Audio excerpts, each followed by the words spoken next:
Hi guys, welcome back to my channel. Welcome back to Everyday English with Drea.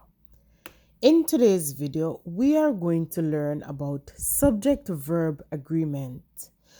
In English, subject-verb agreement is an important rule that ensures that the verb matches the subject in number and in person.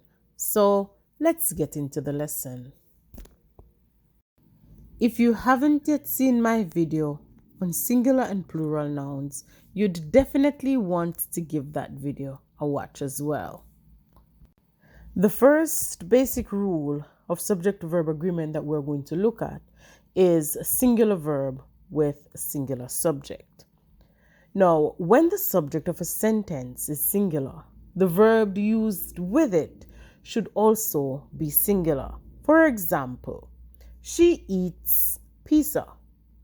In this sentence, the subject is she and the verb is eats.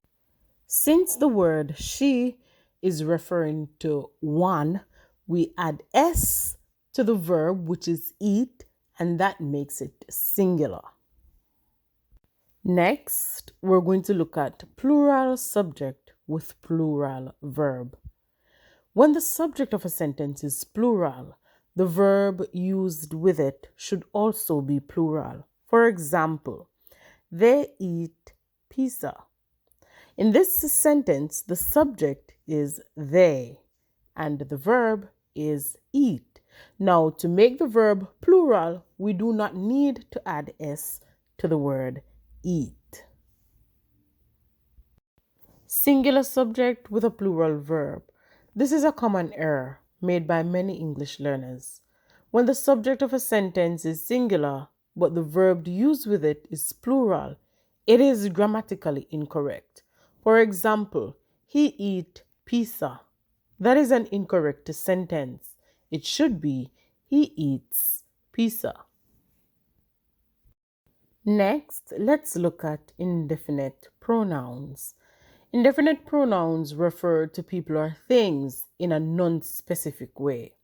When an indefinite pronoun is used as the subject of a sentence, it can either be singular or plural, and of course that depends on the context. For example, everyone is here. That is singular. Or if we should say, some of them are here, and then that would be plural. Everyone is referring to each person, hence we use the word is.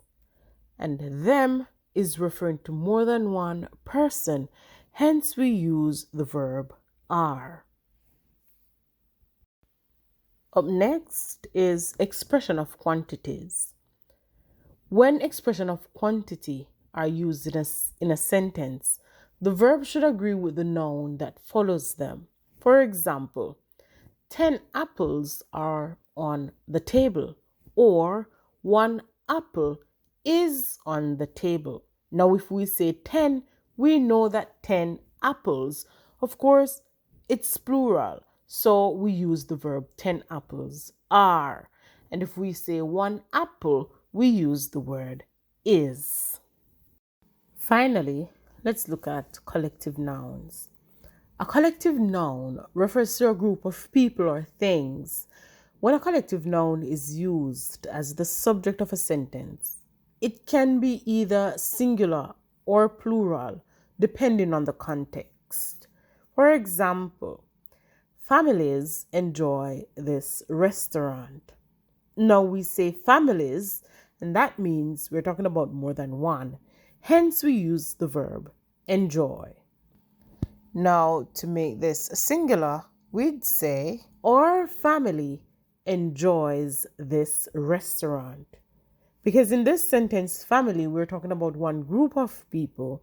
Then we use the singular verb enjoys. Overall, the takeaway from this lesson is, once the subject of the sentence is singular, the verb must also be singular. And likewise, if the subject of the sentence is plural, the verb must also be plural. Once you understand that rule and you're able to identify the subject and the verb in a sentence, then you have completed 100% of this. Now, with all that information, let's try to complete these sentences. Number 1, we dash to buy a new house. Which would you use to complete the sentence? The word need or needs? If you chose the word need, then indeed you are correct. We need to buy a new house. My mom dash pizza and tacos. If you chose the word likes, then indeed you are correct. The football team dash congratulated by the principal. Which word would you use to complete the sentence? If you choose the word was, then indeed you are correct. The football team was congratulated by the principal. And now we've come to the end of our lesson. Remember, keep practicing and you'll master subject-verb agreement in no time. Thanks for watching Everyday English with Drea.